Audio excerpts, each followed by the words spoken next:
علیکم. عام آدمی سے میں جمشید حسن چیمہ اور میرے ساتھ موجود ہے بلال سنجھی. آج کا ہمارا ٹاپک ہے لانگ مارچ کے حوالے سے، اور اس کے بارے میں تھوڑا سا بریف کریں گے آپ کو بلال صاحب.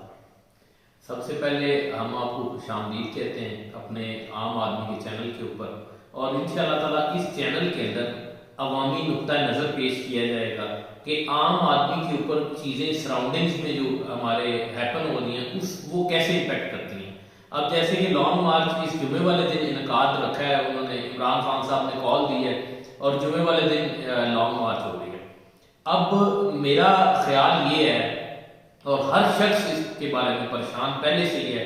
ریزن دیکھیں، حکومتیں بننے میں، حکومتیں ٹوٹنے میں، اور کوئی بھی ایسا پرابلم آتا ہے لانگ مارچ کا یا کسی حوالے سے بھی ایسے پرابلم جب بنتے ہیں تو اس میں ہوتا کیا ہے؟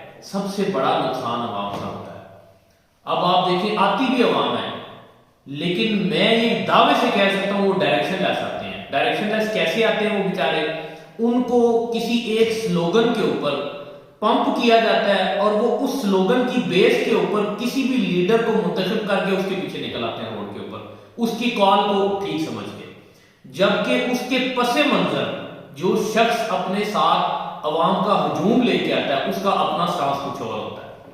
میں یہ دعوے سے کہہ سکتا ہوں ہمارے ملک کے اندر اس وقت کوئی بھی ایک سیاسی پارٹی ایسی نہیں ہے جو کہ عوام کی درد کو سوچتی ہو یا عوام کے حق میں کوئی بھی بات کرتی ہو. یہ سارے کے سارے لوگ اپنی اپنی کرسیاں بچانے کے لیے، اپنا منجن بیچنے کے لیے نکلتے ہیں، اور جب ان کی اپنی ڈیل ہو جاتی ہے پبلک بیچاری کو پتہ بھی نہیں ہوتا اور وہ کہتے ہیں چلو واپس چلیں. اور اس کیس میں ہوتا کہ وہ بیچارہ اپنا بھی نقصان کر بیٹھتا ہے. اور جو لوگ کاروباری حالات آج کل آپ کو معلوم ہے کہ ملک میں کاروباری حالات کیسے ہیں. میں دعوے سے کہہ سکتا ہوں اس وقت کوئی ایک بزنس مین خوش نہیں ہوگا کام کے حوالے سے کہ میرا بہت زبردست سیٹ اپ چل رہا ہے. اس وقت سب کرائسس میں ہے. ریزن پورا ملک ہی ہمارا کرائسس میں ہے. ہم اکنامکلی اس وقت بہت ٹف سچویشن سے گزر رہے ہیں. اب جب ہم اس ٹف سچویشن سے گزر رہے ہیں تو یہ اگر سیاسی پارٹیاں ہمارے ملک کے لیے اگر بہتر سوچ رہی ہیں، یا ان کے پیچھے میں کہتا ہوں جیسے لوگ بار بار کہتے ہیں امپائر اگر یہ سارے کے سارے ملک کے حق میں بہتر سوچتے ہیں تو ان کو ایک پیج کے اوپر اکٹھے ہو کے ہمارے ملک کے لیے کچھ اچھے ڈیسیژن کرنے چاہیے. تو اس حوالے سے خدارا میں یہ کہتا ہوں ان چیزوں کا حصہ نہ بنیں اور کوشش یہ کریں کہ جو حق کی بات ہے اس کے لیے کھڑے ہو. یہ سارے کے سارے اپنا اپنا منزل بیچتے ہیں، ان لوگوں سے بچیں. کیوں جمشید صاحب، میری جو باتیں ہیں اس حوالے سے آپ ایگری کرتے ہیں کہ نہیں کرتے؟ اس میں دیکھیں یہ بات تو بلال صاحب نے بالکل ٹھیک ہے. آپ لوگ دیکھیں یہ نکل تو آتے ہیں سب لوگ نا، ہم لیڈرز کے پیچھے اپنے اپنے ہر بندے کا اپنا اپنا لیڈر بنایا ہوا ہے، اس کو ہم فالو کرتے ہیں. جس کو ہمیں فالو کرنا چاہیے ان کو ہم فالو تو نہیں کرتے، لیکن یہ ان لوگوں کو ہم فالو کرتے ہیں، ان کے کہنے پہ روڈ بند کر دیتے ہیں. آخر میں نقصان کس کا ہوتا ہے؟ عام آدمی کا. نقصان پھر بھی ہمارا ہونا ہے، ان لوگوں کا کچھ نہیں کرنا. آپ لوگوں نے صرف آنا ہے ان کے پیچھے، اپنا ٹائم ضائع کرنا ہے. آخر میں انہوں نے کیا کرنا ہے؟ ڈیل کرنی ہے، پیسے لینے ہیں. جو ان کے مقاصد ہیں، اصلی مقاصد جو ان کے وہ انہوں نے پورے کرنے ہیں، اور اس کے بعد یہاں سے چلے جانا. اور آپ لوگوں کو پتہ بھی نہیں چلنا. آپ لوگ انہوں نے کہنا کہ ختم، آپ نے کہنا ٹھیک ہے. تو یہ تو اسی طرح. تو برائے مہربانی ہماری ریکویسٹ ہے آپ لوگوں سے، ایک عام آدمی کے حوالے سے یہ ریکویسٹ ہے کہ لوگ اپنے اپنے کام کو ترجیح دیں بجائے ان کے پیچھے لگنے کے. اگر آپ اپنا کام اپنی اس کو نیت سے کرتے ہیں تو ہمارے خیال سے یہ پاکستان پھر بھی ترقی کرتا ہے. ایک چیز اور ایڈ کرتا چلوں گی، لاسٹ ٹائم جب پورے ملک کو بند کیا گیا تھا، اور یہ غالباً کیا نام تھا ان کا اگر آپ کو یاد ہو تو، خادم صاحب.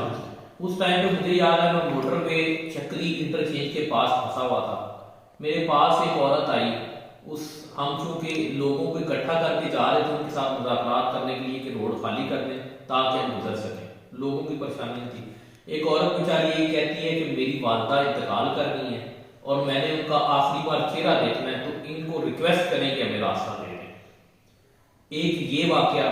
دوسرا، ایمبولینس میں ایک آدمی پڑا ہوا تھا، ٹھیک ہے، واللہ عالم مجھے نہیں پتا، وہ ڈیڈ باڈی ہوگی ڈیفینیٹلی، کیونکہ موٹر وے کے اوپر تو نارمل آدمی ویسے نہیں جا سکتا، ہاسپٹل تو جا نہیں سکتے، وہ بیچارہ ادھر اسٹک ہے. اس کے علاوہ اور کتنے لوگ ایسے بیچارے ہوں گے جو کہ مجبور ہوں. اس میں آپ پھر بھی دیکھیں نا، یہ لوگ کہتے ہیں کہ ہم ایمبولینس کو بڑا راستہ دیتے ہیں کہ وہ جیسے بھی آتی ہے ہم اپنا راستہ خالی کر کے ان کو دیتے ہیں. لیکن بات یہ بھی سوچنے والی ہے، ہر گاڑی پہ ہر گاڑی ایمبولینس نہیں ہے، کس میں ہر کسی کی اپنی مجبوری ہے، ایسے ہی تو ٹریول نہیں کر رہا ہوتا. کسی کی والدہ بیمار ہے، کسی کے والد بیمار ہے، کسی کا بھائی ہے ہاسپٹل میں ہے، کیا پرابلم ہے آپ لوگوں کو تو نہیں پتا، اور نہ ہی کوئی بندہ یہ سمجھنے کی کوشش کرتا ہے. ہم پھر بھی اپنا ہی نقصان کر رہے ہوتے ہیں. تو ایک اور چیز اس میں سمجھنے والی یہ تھی کہ ہمیں نبی کریم صلی اللہ علیہ وسلم نے فرمایا کہ ہمیشہ آسانیاں پیدا کریں. اگر آپ آسانیاں پیدا کریں گے تو اللہ تعالیٰ آپ کے لیے آسانیاں کرے گا. جب یہ معاملات ہوتے ہیں تو ہم آسانیاں نہیں پیدا کرتے، ہم اپنی امت کے لیے مشکلات پیدا کرتے ہیں.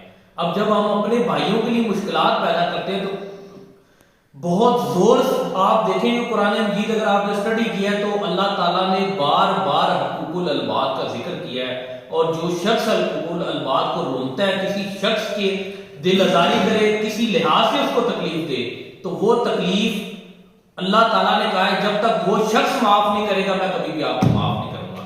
تو جب اتنے بڑے الفاظ ہیں تو ہم ان معاملات میں پڑھ کے کسی کو تکلیف زیادہ دیتے ہیں، اپنے لیے آسانیاں نہیں کرتے، ان لوگوں کے پیچھے لگ کے بہت سارے نقصانات، بہت ساری یہ غلطیاں کرتے ہیں. ان میں سے ہر چیز ہمیں کوئی بھی فائدہ نہیں دے گا. اس لیے ایک چھوٹی سی ریکویسٹ یہ ہے، ان چیزوں کا حصہ نہ بنیں اور کوشش یہ کریں اپنے اینڈ پہ نیک نیتی سے کسی کے ساتھ دو نمبری یا ظلم کا معاملہ نہ کریں. اللہ پاک ہمارے ملک کے لیے انشاءاللہ بہت آسانیاں کرے گا. Thank you very much and keep watching.